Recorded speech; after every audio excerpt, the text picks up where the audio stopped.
शुकासारिखे पूर्ण वैराग्य जाचे, वसिष्ठा परी ज्ञान योगेश्वराचे, कवी वाल्मिका सारिखा मान्य ऐसा, नमस्कार माझा सद्गुरु रामदासा.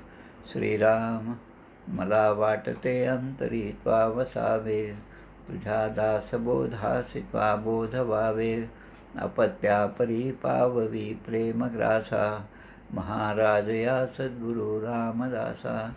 जय जय रघुवीर समर्थ. श्रीकृष्ण गोविंद हरे मुरारे, हे नाथ नारायण वासुदेव, प्रद्युम्न दामोदर विश्वनाथ, मुकुंद विष्णुर्भगवन् नमस्ते. सच्चिदानंद रूपाय विश्वोत्पत्त्यादि हेतवे, तापत्रय विनाशाय श्रीकृष्णाय वयं नमः. कृष्णाय वासुदेवाय हरये परमात्मने, प्रणतक्लेशनाशाय गोविंदाय नमो नमः. वसुदेवसुतं देवं कंसचाणूरमर्दनं, देवकी परमानन्दं कृष्णं वन्दे जगद्गुरुं. कृष्णकमलपत्राक्षं पुण्यश्रवणकीर्तनं, वासुदेवं जगद्योनिं नौमि नारायणं हरिं. कृष्ण कृष्णेति कृष्णेति यो मां स्मरति नित्यशः, जलं भित्त्वा यथा पद्मं संसारात् उद्धराम्यहं. कृष्णाय वासुदेवाय देवकी नन्दनाय च, नन्दगोपकुमाराय गोविन्दाय नमो नमः.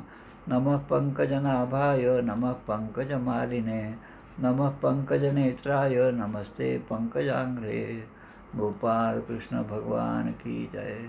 जय जय रघुवीर समर्थ.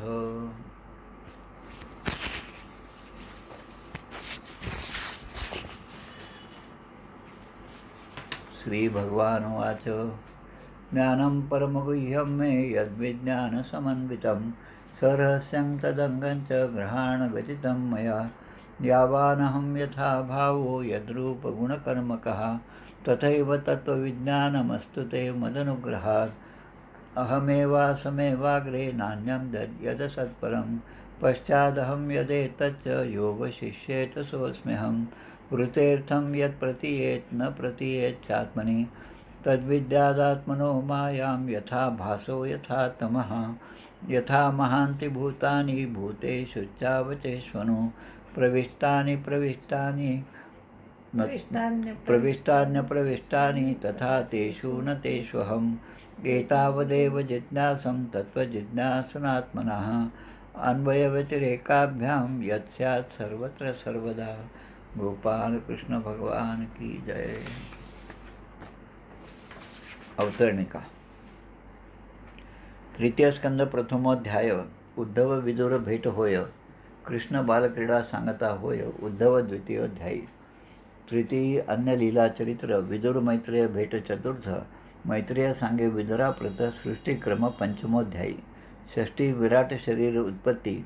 सप्तमी प्रश्न. अष्टमी ब्रह्मोत्पत्ति. नवमी विधि द्वारा हरिस्तुति. दशमी सृष्टि कथा दशविध. मन्वंतर काल विभाग वर्णन तो एकादश महान. द्वादश सृष्टि विस्तारण वाराह अवतार त्रयोदश. चतुर्दशी दिती गर्भधारण. पंचदशी जय विजय शाप वर्णन. षोडशी त्याचे पतन. सप्तदशी जय हिरण्याक्षाचा. अष्टादशी हिरण्याक्ष वाराह युद्ध. एकोणविशी हिरण्याक्ष वध. विशी विधिसृष्टी नानाविध. एकविशी कर्दम तपश्चर्या. कर्दम देवती विवाह 22. कर्दम देवती विहार 23. श्री कपिल जन्म 24. पंचविशी भक्तिज्ञान. 26 भिन्न तत्वोत्पत्ती. 27 पुरुष प्रकृती योगे मुक्ती. 28 अष्टांग योग कृती. 29 भक्ती मर्म. 30 अधोगती स्वार्थांदाची. 31 गती मनुष्यांची. 32 धूम अर्चर भक्तियोगाची. 33 मोक्ष देवहूतीचा. गोपाल कृष्ण भगवान की जय. आजचा आपला तृतीय स्कंदामधला 30वा अध्याय. या अध्यायामध्ये देहासक्त पुरुषाच्या अधोगतीचे वर्णन केलेलं आहे. देहासक्त म्हणजे मी आणि माझा देह याच्याच विचारामध्ये जो इतर चांगल्या गोष्टींना म्हणजे भगवंताचा विसर ज्याला पडतो आणि देहामध्ये जो आसक्त होतो त्याच्या अधोगती कशी होती याचं वर्णन यामध्ये केलेलं आहे. आणि तेच आपला देह परमार्थाकारणे झिजवला, आपल्या देहाने आपण चांगली कामं केली, सत्कर्म केलं तर त्याचा कसा फायदा होतो हे सुद्धा आपल्याला अनेक गोष्टींवरून सांगता येते. समर्थांच्या श्रीग्रंथराज दासबोधामध्ये कवित्व कळा निरूपण नावाचा समास आहे. दशक 14 समास 3. त्यामध्ये काही ओव्या फार महत्त्वाच्या आहेत की ज्या ठिकाणी भगवंताची प्रीती लागली तर माणसाला किती चांगली गती प्राप्त होती ते सांगतात. जयास घडीने घडी लागे भगवंती आवडी, चढती वाढती गोडी भगवत भजनाची. म्हणजे प्रत्येक क्षणी भगवंताच्या नामाचा विसर न पडता अखंड ते नाम घेत गेलं तर चढती वाढती गोडी म्हणजे प्रत्येक ठिकाणीच चढतीच आणि वाढती म्हणजे ती भगवंताबद्दलची प्रीती जी आहे ती आपली वाढत जाते भगवत भजनाची. जया अंतरी भगवंत आचळ राहिला निवांत, तो स्वभावीचे जे बोलतं ते ब्रह्मनिरूपण. हेही फार महत्त्वाचं आहे. अनेक संतांच्या ठिकाणी या गोष्टी आपल्याला पाहायला मिळतात कारण त्यांच्या अंतरंगामध्ये भगवंत वास करून आहे. आपल्या पण अंतरंगामध्ये तो आहे पण तो त्याच्या गुणाने त्या ठिकाणी प्रगट होत नाही. त्याला कारण मल विक्षेप आणि आवरण हे त्रिदोष जे आहेत ते आपल्या ठिकाणी आहेत आणि म्हणून आपल्या अंतरंगातला भगवंत कार्यरूपाने क्रियेच्या रूपाने तो प्रगट होत नाही. पण संतांच्या ठिकाणी तो अखंड असल्यामुळे अचळ असल्यामुळे तो स्वभावाची जे बोलतं ते ब्रह्मनिरूपण, ते जे सहजपणे बोलतात ते सुद्धा महावाक्य होऊन जातात. असं त्यांची भक्ती ही अशा उच्च प्रतीची आहे. आवडी लागली अंतरी तैसेची वदे वैखरी, भावे करुणा कीर्तन करी प्रेम भरे नाचतू. भगवंताच्या प्रेमामध्ये आनंदाने नाचत असताना देहाचा सुद्धा विसर पडतो आणि भावे करुणा कीर्तन करी मग संकीर्तन करतो, भगवंताचं नाम घेतो. कारण आवडी लागली अंतरी, अंतरंगापासून भगवंताची आवड, भगवंताशिवाय माझा एकही क्षण मी घालवणार नाही आणि भगवंताच्या नामाचा ध्यास असा अखंड ज्याने घेतला त्याला त्याच्यासाठी हे सांगितले की त्याला ती करुणा भगवंताबद्दलची त्याच्या मनामध्ये निर्माण होते. आणि असो ऐसा भगवत भक्त जो ये संसारी विरक्त, तयास मानिती मुक्त साधू जन. असा जो भगवंत भक्त आहे जो संसारामध्ये विरक्त आहे त्या तयास मानिती मुक्त साधू जन. आता संसारामध्ये जो विरक्त आहे त्याची आता ही लक्षणं सांगितली, त्याचं बाह्यक्रिया सांगितल्या, त्याचं वागणं सांगितलं, त्याच्या मनातले विचार सांगितलं आणि तो भगवंताशी कसा एकरूप झाला आहे ते सांगतात. आता याच्या उलट की जो देहाशी आसक्त आहे त्याच्या अधोगतीचं वर्णन आता या अध्यायामध्ये कपिल महामुनीने केलं आहे. आपल्या देवती मातेला ते उपदेश करत आहेत. तस्यै तस्य जनो नूनम नायम वेदो उरु विक्रमम, काल्यमानोपि बलिनो वायुर इव घनावली. याचा अर्थ कसा? आकाशात आपण पाहतो एकदम निळं आकाश आहे आणि एखादा ढग आपल्याला दिसतो. जेव्हा उन्हाळा खूप झाला, ऊन खूप आहे, पावसाची प्रतीक्षा होती, त्यावेळेस आपण त्या आकाशामध्ये ढगाचा शोध घेतो. कुठेतरी ढग येऊ दे, कुठून तरी पाऊस पडू दे असं वाटतं आपल्याला आणि एक चांगला मोठा ढग आपल्याला आलेला दिसतोसुद्धा. त्याचा आनंदसुद्धा होतो की आता तरी निदान पाऊस पडेल. पण थोड्या वेळानंतर आपण पाहतो तर तो ढगसुद्धा नाहीसा झालेला असतो. त्याचं कारण काय की तो वाऱ्यामुळे तो ढग दुसरीकडे निघून गेलेला असतो. तो वारा त्या ढगाला दुसरीकडे घेऊन जातो. हे जसं आहे, जसा वाऱ्याने उडून जाणारा मेघांचा समूह, त्या वाऱ्याची ताकद, त्या वाऱ्याची शक्ती किती आहे ते तो मेघ ते काही जाणत नाही. त्याप्रमाणे हा जीव जो आहे तो या काळाच्या प्रेरणेनेच निराळ्या अवस्था प्राप्त करीत असतो. काळाच्या प्रेरणा, आता काळ म्हणजे काय? पुन्हा तोच भगवंतच आहे. तो या रूपाने आता आपला काळाच्या रूपाने आपलं कार्य दाखवत आहे आणि तोच जीवाला अनेक योनींमध्ये फिरवत असतो, भ्रमण करीत असतो. म्हणून त्याचा पराक्रम, त्या भगवंताचा पराक्रम, त्या काळाचा पराक्रम आपण जाणत नाही. तरुणपणी म्हाताऱ्या माणसांबद्दल जो विचार असतो तो आपण म्हातारं झाल्यानंतर तो आपण बदलतो आणि मग आपल्या मनामध्ये येते की आपण आपल्यापेक्षा वृद्ध घरातल्या सगळ्या लोकांना जसं वागवायला पाहिजे तसं वागवलं नाही ही खंत माणसाला म्हातारपणी येते. पण तेच तरुण माणसाला त्यात काय विशेष आहे, आम्ही नाही का केलं, असं आपण तरुणपणी त्या तारुण्याच्या काय म्हणतो त्यामध्ये म्हणजे मस्तीमध्ये आपण ती कल्पनाच करू शकत नाही. चष्मा नसेल तर दिसणार नाही. काय होतं, एवढं स्वस्त वाचायचं, मग चष्मा कशाला पाहिजे, असं आपण सहजपणे आपल्या घरातल्या वृद्ध माणसांना बोलून जातो. पण जेव्हा ती वेळ आपल्यावर येते मग तेव्हा आपल्या लक्षात येते की आपल्या चुका काय काय झाल्या. म्हणजे असं जे आहे ते भगवंताच्या प्रेरणेने हा काळ आपल्याला या गोष्टी सगळ्या दाखवून देतो. म्हणून त्या काळापासून आपण नेहमी म्हणतो पहा, इतिहास जो आहे तो तर आता होऊन गेला, आता त्याचा काय उपयोग. पण त्या इतिहासापासून सुद्धा माणसाने शिकलं तर मग पुढचं आपलं भविष्य चांगलं होणार आहे. इतिहासात घडलेल्या चुका, आता इतिहास म्हणलं तर आपल्या जीवनामध्ये आपण ज्या ज्या चुका केल्या त्याचं परिशीलन करावं, त्याच्याबद्दलचा विचार करावा आणि मग या चुका माझ्याकडून घडणार नाही अशा प्रकारे आपलं वर्तणूक ठेवणं हे साधकाच्या दृष्टीने फार महत्त्वाचं आहे. म्हणून या ठिकाणी जे म्हटलं आहे, तस्य तस्य जनो नूनम नायम वेदो उरुविक्रमम कालमानोपि बलिनो वायोर इव घनावली. घनावली म्हणजे त्या ढगांची सगळी ती रांग, ते सगळे ढगांचा समुदाय जो आहे तो वाऱ्याने जसा तो इकडून तिकडे घेऊन जातो त्याप्रमाणे हे सगळं काळ जो आहे तो आपल्यावर त्याचा परिणाम दिसतो आणि अनेक योनीमध्ये आपल्याला जन्म घ्यावा लागतो. मागच्याच अध्यायामध्ये एक श्लोक येऊन गेला, यद्भयाति वाती वातोयम सूर्यस्तपती यद्भयात वर्षते देवो भगणो भाती यद्भयात. की ज्याच्या भयाने म्हणजे चांगल्या अर्थाने घ्या, भय म्हणजे कोणाला काही भय निर्माण होण्यासाठी नाही, पण ज्याच्या शासनामुळे, शासनाचं सुद्धा भय असतं. चांगलं शासन असेल तरीसुद्धा भय असतं. सगळीकडे जर लाईट असले, 24 तास लाईट असले तर चोरालासुद्धा भीती वाटते, चोरी कशी करावी, कारण अंधारच नाही. मग अंधारामध्ये हे सगळे वाईट कर्म कशी करायची, म्हणून त्यालासुद्धा भीती असते. आता ती भीती तो वाईट प्रवृत्तीचा असल्यामुळे त्याला ती भीती आहे. पण सत्प्रवृत्तीच्या माणसाला की जे प्रशासन चालू आहे ते चांगलं आहे याचा आनंदच असतो केव्हाही.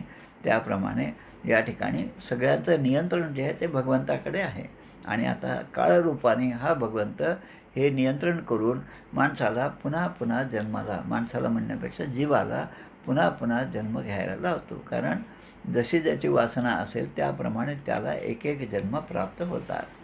मग पुढे काय सांगतात ते की यमर्थम उपादत्ते दुःखेन सुखहेतवे तम तम धुनोती भगवान पुमांश्छोषती यत्कृते. जो सुखाच्या अपेक्षेने आपल्याला सुख मिळेल म्हणून मोठमोठ्या वस्तू मोठ्या कष्टाने मिळवतो, त्या भगवान एका क्षणामध्ये नष्ट करून टाकतो. म्हणजे ज्यामध्ये सुख आहे असं आपल्याला वाटतं त्या सुखाची प्राप्ती झाल्यानंतर तरी माणूस समाधानी आहे का असं विचारल्यानंतर प्रत्येकजण हे सांगतो की मी खूप कष्ट केले, सगळं केलं, पण काय फायदा नाही त्याचा, एका क्षणात सगळं नष्ट झालं. वारा आला, वादळ आलं, पाऊस आला, अनावृष्टी झाली तर काय होतं, पाऊसच नाही, मग काय आहे ते सगळं पुन्हा त्यामध्ये पुन्हा मरण जे आहे ते सुद्धा पुढे आहे, त्यामध्ये सुख नाही हे लक्षात येतं. आणि म्हणून जो सुखाच्या अपेक्षेने मोठमोठ्या कष्टाने वस्तू मिळतो त्याला भगवंत एका क्षणामध्ये नष्ट करतो आणि त्यामुळे त्याला अत्यंत दुःख होते. आणि म्हणून हा मंदमती असा जीव, मंदमती पुढे तर त्याला याच अध्यायामध्ये जंतू असं म्हटलेलं आहे. आपण म्हणतो बोलता जीवजंतू किंवा जंतू हा शब्द आपण वापरतो. जो जंतू म्हणजे अगदी लहान, जो दिसत पण नाही, कोरोनासारखे विषाणू जे डोळ्याला पण दिसत नाही पण भयंकर असे परिणाम करतात तसे. तर या ठिकाणी हा जीव जो आहे तो आपल्या ठिकाणी प्राप्त झालेल्या मोहामुळे, मोह, प्रीती, आकर्षण या सगळ्या गोष्टीमुळे हे नाशवान शरीर आणि त्या शरीराने प्राप्त केलेलं घर असेल, शेत असेल, धन असेल या सगळ्यामध्येच बांधला जातो. जसं आपण करुणाष्टकामध्ये सुद्धा म्हणतो पहा, तुला मागतो रामदासा दयाळा, दिनाकारणे देई आता कृपाळा, घडो भक्ती तुझी असे त्वा करावे, समर्था मला पूर्ण वैराग्य द्यावे. याच करुणाष्टकामध्ये पुढे म्हणलेलं आहे, नको काम हा क्रोध चांडाळ पापी, नको मोह तैसा मद क्रूर रूपी, मना कल्पने पासुनी सोडवावे, समर्था मला पूर्ण वैराग्य द्यावे. पूर्ण वैराग्य समर्थांच्याकडे मागितलं. समर्थ म्हणजे रामाकडे समर्थांनी मागितलेलं हे वैराग्य आहे, की कुठल्याही प्रकारचा मोह किंवा क्रोध हे जे आहेत या गोष्टींपासून मला तुम्ही दूर ठेवा, त्याबद्दलचं वैराग्य माझ्या मनामध्ये निर्माण व्हावं, अशी मागणी तुला मागतो रामदासा दयाळा. आता हे कशामुळे, हे काम, क्रोध आणि लोभ हे जे आहेत हे सगळ्यात मोठे भयंकर असे शत्रू आहेत. गीतेमध्ये एक श्लोक आहे, त्रिविधम नरकस्येदम द्वारम नाशमात्मनः कामक्रोधस तदा लोभस तस्मात् एतत् त्रयं त्यजेत. तस्मात् एतत् त्रयं त्यजेत, की या तिघांचा त्याग केला पाहिजे. कशाचा? काम, क्रोध आणि लोभ. कारण हेच त्रिविधम नरकस्येदम द्वारम नाशमात्मनम, आपला नाश करणारे नरकाचे हे दार आहेत. आणि त्या दारातून जर आपण गेलो, काम, क्रोध आणि लोभ यांना जर आपण सांभाळलं नाही, म्हणजे त्यांच्या प्रभावाखाली आपण जर आलो नाही, तर आपला किती नाश होतो हे या श्लोकामध्ये एका गीतेमध्ये सांगितलेलं आहे. 16व्या अध्यायामध्ये हा श्लोक येतो. म्हणून या संसारामध्ये माणूस ज्या ज्या योनीमध्ये जन्माला येतो, जो जो जीव आपल्याला प्राप्त झाला, जो जो जन्म झाला, त्यामध्ये तो आनंदाने राहतो. पहा, आपण विचार करा, गरीब माणूस जो आहे तो सुद्धा आनंदाने जगत असतो आणि श्रीमंतसुद्धा आनंदाने जगत असतो. जो नेहमी विमानाने फिरतो त्याला कष्टाने भाकरी मिळवणाऱ्या शेतकऱ्याचं काही कौतुक वाटत नाही, कारण तो त्या बाबतीत विचारच करत नाही. तो हाच विचार करतो की हे जे मी मिळवलं ते माझ्यामुळेच मला हे सगळं मिळालेलं आहे. एक गोष्ट आहे, अनेक कीर्तनकार हे सांगत असतात, कदाचित एखाद्या उपनिषदात सुद्धा आलेलं असेल, की एक वडील जे आहेत ते चांगले भक्त आहेत आणि भगवंताच्या भक्तीमुळे त्यांना पुढच्या जन्मी काय होणार हे त्यांना समजतं. मग आता ते वडील मृत्यूसमयी आपल्याला मुलाला सांगतात की बाळा, माझा पुढचा जन्म हा डुकराचा जन्म आहे, मुलाला सांगितलं. पण त्यावेळेस जेव्हा मी तुला भेटेल तेव्हा तू एक काम कर, की तू मला त्या योनीतून मुक्त होण्यासाठी मला मारून टाक, असं वडील मुलाला सांगतात. आता तो मुलगा पण वडिलांचं सगळं ऐकून म्हणतो, पण बाबा मी तुम्हाला ओळखणार कसं? आता त्या आत्तापर्यंत केलेल्या भक्तीमुळे ते सांगतात की माझ्या डोक्यावर अशी काही खूण असेल, एक पांढरा काही रंग असेल, चंद्रकोर असेल, ती दिसली की तू समजायचं की हेच आपले वडील आहेत. आता झालं असंच, हा जीवातला मृत्यू झाला या पुरुष योनीमधून आणि मग पुढे डुकराच्या योनीमध्ये त्याचा जन्म झाला. आणि जसं ठरलं त्याप्रमाणे, कारण ह्या सगळ्या गोष्टी जे ठरतं त्याप्रमाणेच होतं, त्याप्रमाणे हा मुलगा जात असताना ते डुक्कर समोर आलं. त्याच्या कपाळावर असलेली ती चंद्रकोर त्याने पाहिली आणि त्याने ओळखलं की हेच माझे बाबा आहेत. आता जसं आयुष्यभर त्याने किती वडिलांचं ऐकलं माहीत नाही, पण हे शेवटी जाताना जे सांगितलं ते मात्र त्याने ऐकलं. कारण आपण तसं नाही केलं तर हे पुन्हा मानगोटीवर बसतील, म्हणजे असं प्रत्येकाचा काहीतरी स्वार्थ या जगामध्ये असतो. आणि मग तो त्यांना मारायला जातो, तेव्हा ते डुक्कर पुन्हा म्हणतं की नाही नाही, मला मारू नको, मी खूप आनंदात आहे. याचा अर्थ काय, की ज्या ज्या योनीमध्ये माणूस जन्म घेतो त्या त्या योनीमध्येच तो आनंद मानायला लागतो. नरकस्थोपि देहम वैन पुमांस त्यक्तुमिच्छति, नारक्यां निवृत्तो सत्यां देवमाया विमोहितः. आता हे असं का होतं? ते मायेमुळे माणूस मोहित होतो. दैवी हेषा गुणमयी मम माया दुरत्यया, मामेव ये प्रपद्यन्ते ताम तरन्ति ते, मायाम एताम तरन्ति ते. ही माया कोण तरून जातो? जो माझा खरा भक्त आहे. अन्यथा मम माया दुरत्यया, या संसार सागराला तरून जाणं हे फार अवघड आहे. मम माया दुरत्यया असं भगवंताने सांगितलं. मग जो मला खऱ्या अर्थाने शरण येईल तोच या ठिकाणी तरून जाईल. पण मध्ये काय आहे? माया आहे.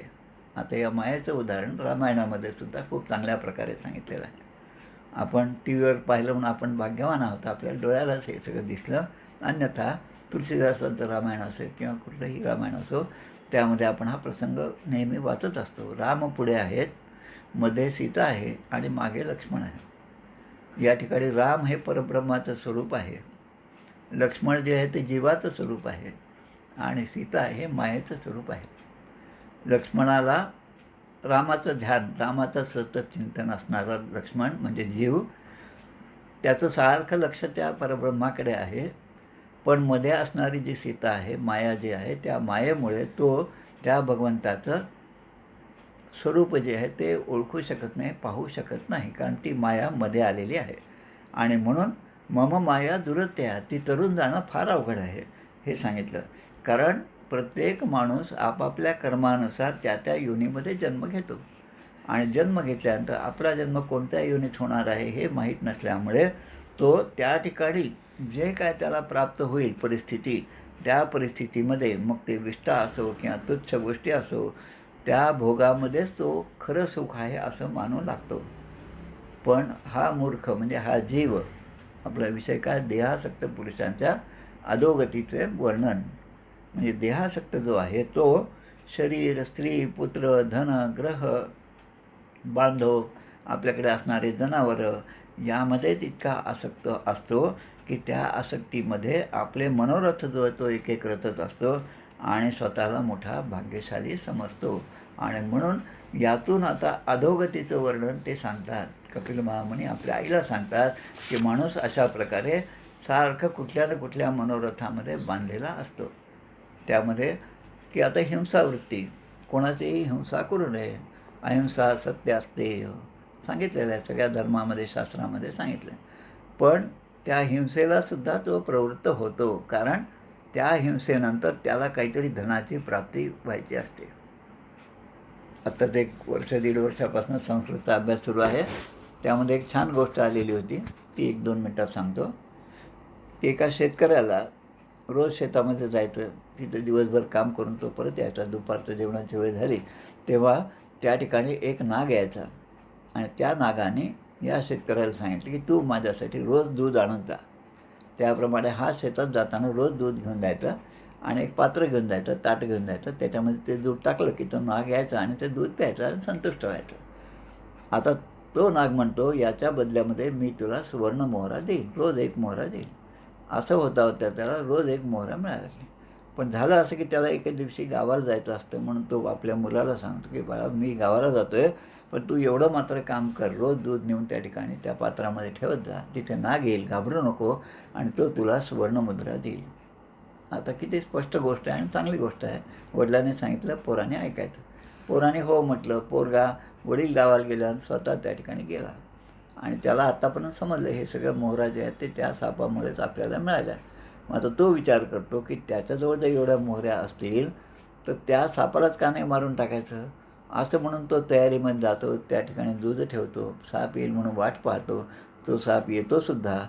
वडिलांनी सांगितलं तू घाबरू नको म्हणून हा त्या ठिकाणी नीट उभा राहतो, हातामध्ये काठी असते.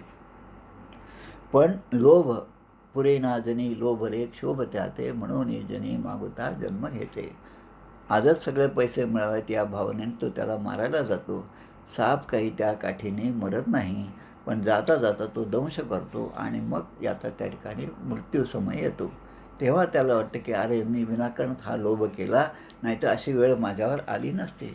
म्हणून हिंसावृत्तीने धन मिळवले आणि अशा प्रकारे कुटुंबाचे पालन केले आणि करत असताना जरी पैसे कमी पडले तर मग आता दुसऱ्याची धन्याची अपेक्षा करायची.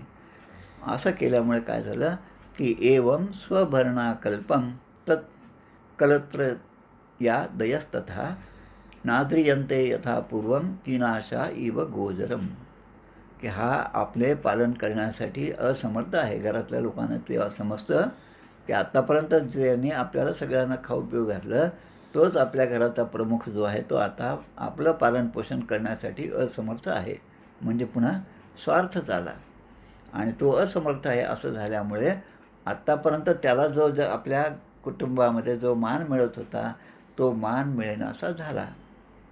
श्रीमद भागवतामध्ये या ठिकाणी म्हणलं नाद्रियन्ते यथा पूर्वं किनाशा इव गोचरम. गोचरम म्हणजे की जसा शेतकरी आहे, कंजूस आहे शेतकरी, काही गोधन आहे त्याच्याकडे, काही बैल आहेत आता ते बैल म्हातारे झाल्यामुळे त्यांना शेतावर नेता येत नाही आणि घरी ठेवल्यानंतर त्यांच्या चारा पाण्याची व्यवस्था करावी लागते आणि म्हणून हळूहळू त्याचं लक्ष त्या बैलामधलं निघून जातं. ते बैलाची उपेक्षा करतात, कधी त्यांना भूकच ठेवतात, त्यांना जेवायलासुद्धा देत नाही.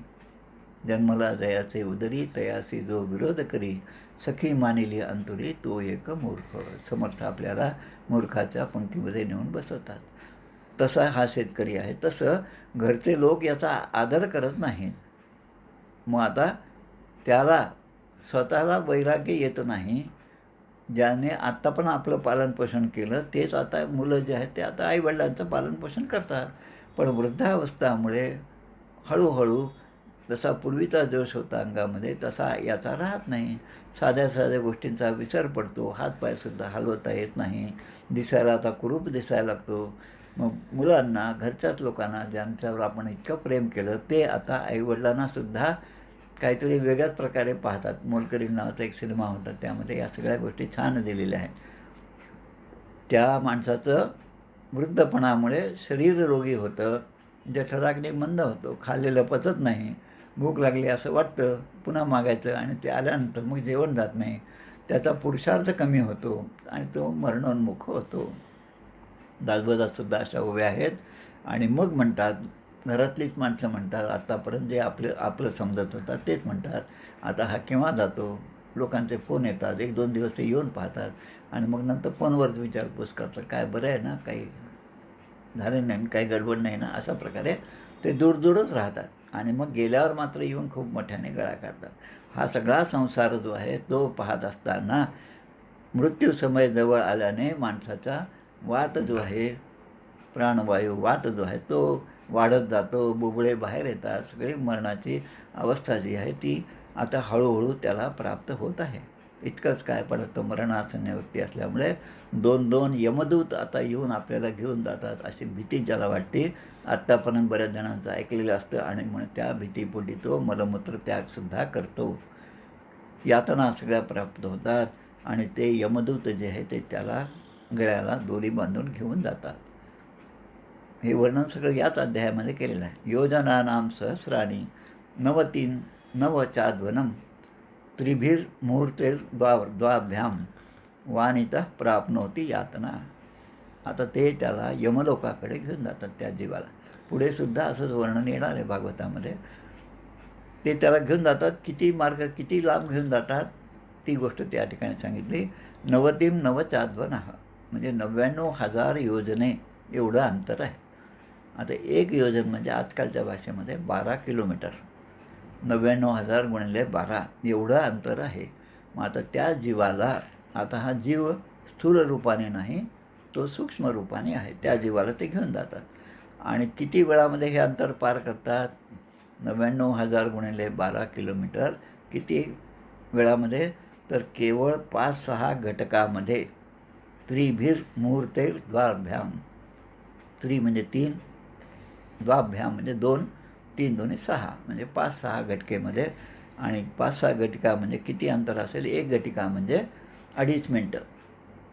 पहा आता, म्हणजे इतक्या कमी वेळामध्ये 99,000 गुणिले 12 किलोमीटर एवढं अंतर ते यमदूत त्याला घेऊन जातात.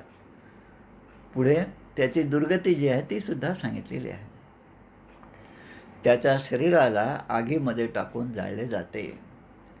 कधीकधी तर स्वतः, कधीकधी दुसऱ्याच्या हातून त्याचे तुकडे केले जातात. खूप भयंकर असं वर्णन आहे. आणि आपल्याच शरीराचे तुकडे आपल्यालाच खावं लागतात. आणि त्या जंगलामध्ये, अरण्यामध्ये, यमपुरीमध्ये गेल्यानंतर कुत्री, गिधाडे यांच्याकडून सुद्धा त्याला टोचलं जातं. कृंतनम चावयवशो गजादिभ्यो भिदापनम पातनम गिरिशृंगेभ्यो चांबुगर्तयो हो. शरीर कापून त्याचे तुकडे केले जातात. त्याला हत्तीच्या पायी तुडवल्या जातं. पर्वतावरून त्याला ढकलल्या जातं आणि खड्ड्यामध्ये टाकून पाण्याने त्याला बुजवलंसुद्धा जातं. अशा भयंकर यातना त्याला होतात. आता या सगळ्या यातना पाहिल्यानंतर आपल्याला आठवतं, भक्त प्रल्हादाची कथा आठवते. त्यामध्ये हिरण्यकश्यपूने त्याला मारण्यासाठी, भक्त प्रल्हादाला मारण्यासाठी नाना प्रकारे प्रयत्न केलेला आहे. पण त्या सगळ्या प्रयत्नामधून, त्या सगळ्या गोष्टींमधून भक्त प्रल्हादाचं रक्षण भगवंताने कसं केलं हे आपल्याला पुढे आता पुन्हा अध्याय आहे. श्रीमद भागवतामध्ये अनेक प्रकारच्या कथा अशा आहेत की ज्यामधनं माणूस हळूहळू शहाणा होत जातो. प्रपंचातलं सुख हे सुख नाही, पण ते अंती दुःख देणारच आहे हे सहजपणे लक्षात येतं आणि भगवन नामाचं संकीर्तन जे आहे त्याकडे माणसाचा ओढा लागतो. अशा प्रकारे या ठिकाणी मग आता त्याची जी गती आहे ती कशा प्रकारची गती आहे. श्रीमद भागवतामध्ये माझं आता 5व्या स्कंदामध्ये सगळ्या नरकांचं वर्णन आहे. शेवटच्या अध्यायामध्ये 28 नरकांची सगळी यादीच दिलेली आहे. आता कोणतं नरक केव्हा प्राप्त होतं हे सुद्धा दिलेलं आहे. याच पद्धतीने श्रीमद गुरुचरित्रामध्ये सुद्धा अशाच गती ज्या आहेत त्या ठिकाणी दिलेल्या आहेत. 2 बहिणी किंवा आपापले जसं नातं आहे त्या नात्याप्रमाणे आपल्या घरी बाई विचार करते आता नाहीतरी आपली बहीण आली, बहिणीचा नवरा आला तर त्या स्वाष्ण ब्राह्मण जेवू घालू आपण, म्हणून बहिणीला बहिणीच्या नवऱ्याला जेवू घातलं. तर हे चालत नाही, नात्यामध्ये नाही. ब्राह्मण जेवू घालायचे तर बाहेरचे ब्राह्मण आणा, घरचे नातेवाईकांना ब्राह्मण म्हणून जेवू घालू नका. आणि असं केल्यामुळे काय होतं, गुरुचरित्रामध्ये ही कथा दिलेली आहे. तर त्या ज्या 2 बहिणी होत्या ज्यांनी असा व्यवहार केला त्यापुढे 2 सरोवराच्या रूपाने त्या प्रगट झाल्या. आणि ते सरोवर असे होते एक दुसऱ्याच्या अगदी जवळ होते, पण त्या एका सरोवराचं पाणी दुसऱ्या सरोवरामध्ये जाऊन मिसळत नव्हतं. असे अनेक प्रकारच्या गोष्टी आहेत. तामिश्र, अंधतामिश्र, रौरव असे नरक आहेत आणि त्या प्रत्येक नरकामध्ये अनेक यातना त्या स्त्री पुरुषाला भोगाव्या लागतात. आता या यातना भोगणं म्हणजे गेल्या कर्माचं, आपलं पापकर्म जे आहे त्याचंच फळ आपल्याला आता भोगावं लागतं. आपण पाहतो जीवनामध्ये चांगल्या प्रकारचं वर्तन करणारा एखादा माणूस कुठल्या तरी कुकर्मामध्ये, कांडामध्ये एखाद्यामध्ये अडकला जातो आणि मग आपण म्हणतो इतकी वर्षे यांनी एवढं सगळं देवभक्ती केली, सगळं केलं, तरी त्याच्या नशिबी असंच का आलं असा प्रश्न पडतो. आणि मग जो माणूस परमार्थापासून दूर आहे तो म्हणतो की मग आपण कशाला या भानगडीत पडायचं, मग आपलं जो संसार चालू आहे तोच चांगला आहे असं तो म्हणायला लागतो. कपिल महामुनी या ठिकाणी सांगतात, अत्रैव नरक स्वर्ग इति माता प्रचक्षते या यातना वै नारक्य ता इहाप्यु उपलक्षिता. कपिल महामुनी म्हणतात, माते काही लोकांचे म्हणणे असे आहे आणि आपण सुद्धा आपल्या कानाने ऐकलं असेल पहा की स्वर्ग नरक म्हणजे काही फार वेगळी गोष्ट नाही. हा स्वर्गसुद्धा इथेच आहे आणि नरकसुद्धा इथेच आहे. याच संसारामध्ये स्वर्गसुद्धा आहे आणि नरकसुद्धा आहे. आपण म्हणतो त्याला काय किती यातना झाल्या, अगदी नरक तरी बरा असं म्हणतो आपण एखाद्याच्या आपल्या ओळखीच्या माणसाची परिस्थिती त्याच्या घरात जाऊन जेव्हा आपल्याला दिसते तेव्हा आपण म्हणतो फार हाल झाले त्याचे, जाता जाता खूप हाल झाले असं जेव्हा आपण म्हणतो तेव्हा मग लक्षात येतं की नरकसुद्धा इथे आहे आणि स्वर्गसुद्धा इथे आहे. एखादं खूप छान ऐश्वर्यामध्ये असलेला माणूस जो आहे तो पाहिल्यावर आपल्याला असं म्हणतं काय अगदी स्वर्गसुख भोगत आहे तो, घरी सगळं चांगलं आहे, धनदौलत आहे, सगळं आहे, नोकर चाकर आहेत आणि इतक्या आनंदात तो आहे. पण या सगळ्यांचं कारण काय की पूर्वकृत कर्म जे आहेत ते कर्म आणि त्या कर्माचं फळ प्राप्त होण्याची वेळ या दोघांमध्ये सुद्धा याला कधी यातना होतात तर कधी स्वर्गसुख आहे, कधी नरकसुद्धा आहे. एवं कुटुंबं बिभ्राण उदरंभर एव वा विसृजे हो भयं प्रेत्य भुंक्ते तत्फलम ईदृशम. एवं कुटुंबं बिभ्राणम म्हणजे अशा प्रकारे जीव मनुष्य कष्ट भोगून आपल्या कुटुंबाचे पालनपोषण करतो. ग्रंथराज दासबोधामध्ये 3रा दशक जो आहे सगुण परीक्षेचा त्यामध्ये हे सगळं वर्णन खूप चांगल्या प्रकारे समर्थाने केलेलं आहे. खूप कष्ट करून कुटुंबाचे भरणपोषण करतो आणि आपण आत्ताच पाहिलं, पण तो जेव्हा म्हातारा होतो तेव्हा लोक म्हणतात की आता आपलं भरणपोषण करणं याला जमणार नाही, हा आता अशक्त झालेला आहे. त्यामुळे त्या कंजूस शेतकऱ्यासारखा म्हाताऱ्या बैलाला तो जसा चारा देत नाही तसं काहीतरी ताटात आणून यांच्यापुढे ते उभं करतात, खा आता असं म्हणून ते निघून जातात. म्हणजे नातेवाईकसुद्धा आपल्यापासून दूर जातात. मग हा नरक याच ठिकाणी आहे असं कपिल महामुनी आपल्या आईला सांगतात. लोक असं म्हणतात की नरकसुद्धा याच ठिकाणी आहे आणि म्हणून आपण केलेल्या पापांचे फळच भोगत असतो माणूस. आपल्या नारदांचं पूर्वचरित्र जे आहे वाल्या कोळीचं आहे ते पहा, वाल्मिकी ऋषींचं. त्यामध्ये पहा वाल्या कोळी जो आहे तो नेहमी त्या जंगलामध्ये राहून येणाऱ्या जाणाऱ्यांचं धन दौलत संपत्ती जे काय असेल ते लुटायचं, प्रसंगी त्यांना मारायचं, अशा प्रकारे तो धन दौलत गोळा करत होते. कारण त्यांना त्याचा परिणामाची काही माहिती नव्हती किंवा त्यामध्ये परिणाम जाणून घ्यायची इच्छा नव्हती. पण जे आहे कुटुंबाचं भरणपोषण करणं ही माझी जबाबदारी आहे एवढं म्हणूनच तो सगळं करत होता. पण अशा वेळेस जेव्हा आघात होतात त्यामुळे स्वतः परमेश्वर त्याच्या उद्धाराची योजना करतो. त्याप्रमाणे स्वतः नारद जे आहेत ते त्या ठिकाणी भेटीला आलेले आहेत आणि नारद आणि या वाल्या कोळ्याची भेट झालेली आहे. आणि नारदाने ते सांगितलं की बाबा तू हे जे कष्ट करतो ते या कष्टामध्ये तुझ्या घरचे सगळे लोक सहभागी आहेत का?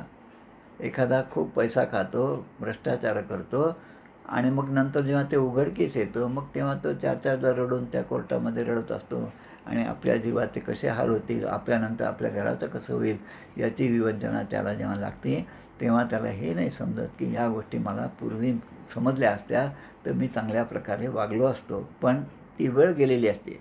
ती वेळ म्हणजेच हा काळ आहे. म्हणून हा काळ प्रत्येकाला सुधारण्यासाठी तर संधी देत असतो. पण आपण जर सुधारलोच नाही, आपण जर झोपेतच राहिलो, झोपेचं सोंगच घेतलं तर मग आपल्याला उठवणारा नारदमुनी काय कोणी जरी आलं तरी आपण त्यापासून उठणार नाही. म्हणून तुझ्या पापात ते वाटेकरी आहेत का ते विचारणे. आणि मग जेव्हा घरी येऊन विचारतात तेव्हा ते कोणीच त्यासाठी तयार होत नाही. आणि मग त्यामधून आपल्याला वाल्मिकी ऋषी जे आहेत ते झालेले आपल्याला दिसतं. उफराट्या नामासाठी वाल्मिकी तरला उठावटी, भविष्य बदले शतकोटी चरित्र रघुनाथाचं. केवलेन ह्यधर्मेण कुटुंब भरणोत्सुकः याति जीवोंद तामेस्त्र चरमम तमसः पदम.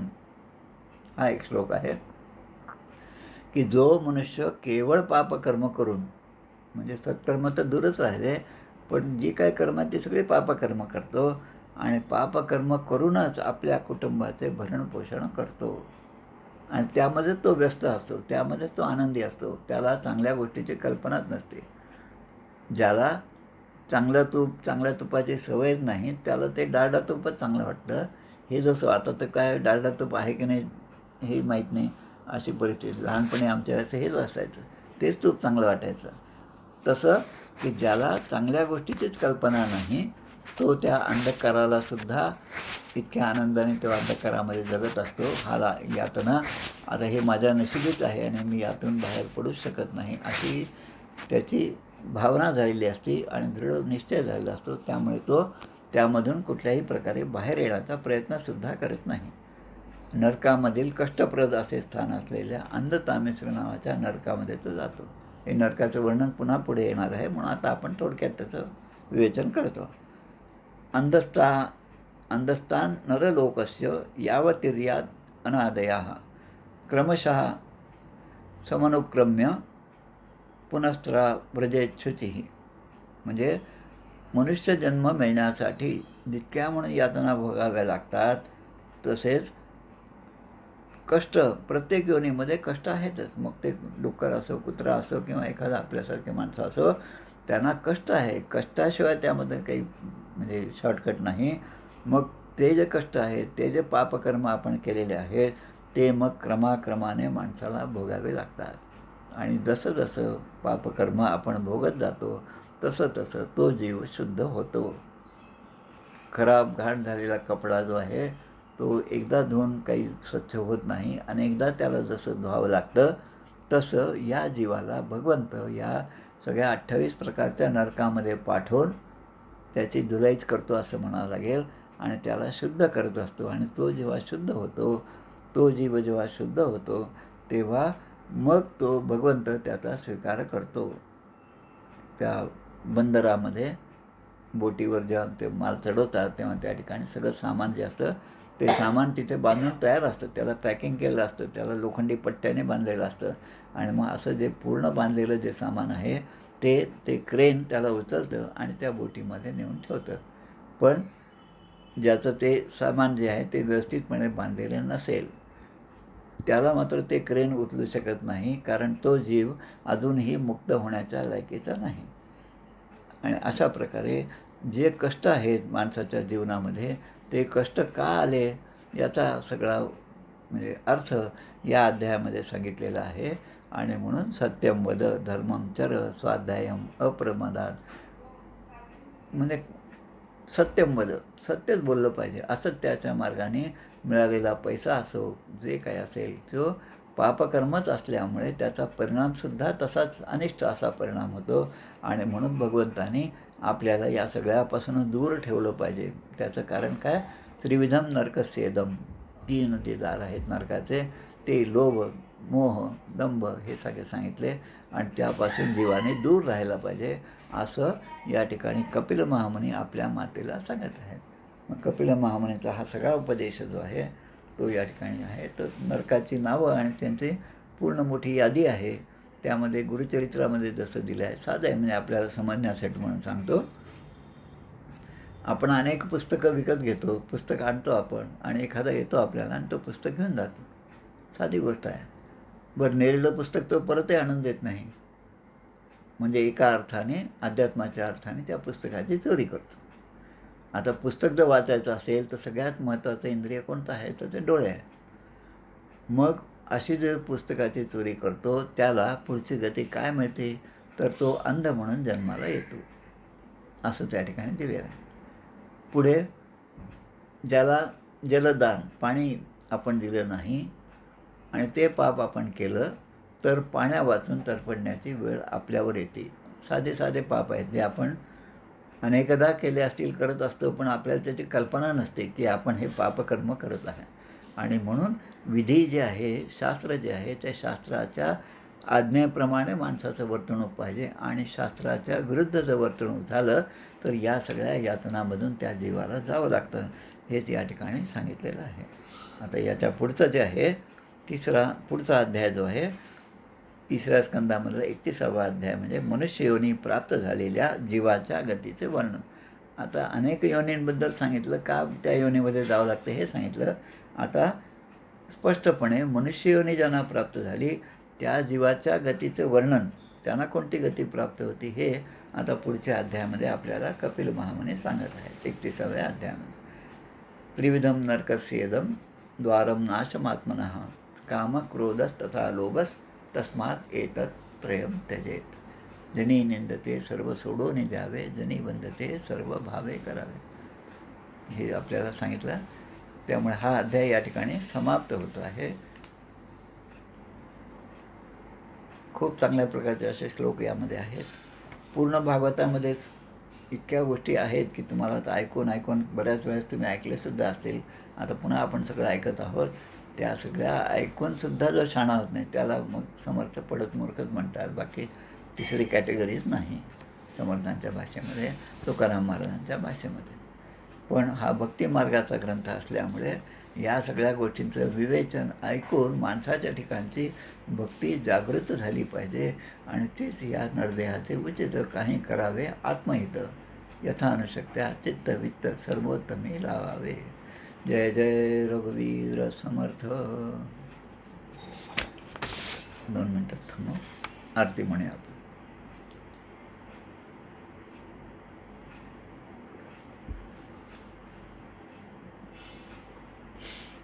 जय हो जय श्री भागवता, आरती करी तुझ भगवंता.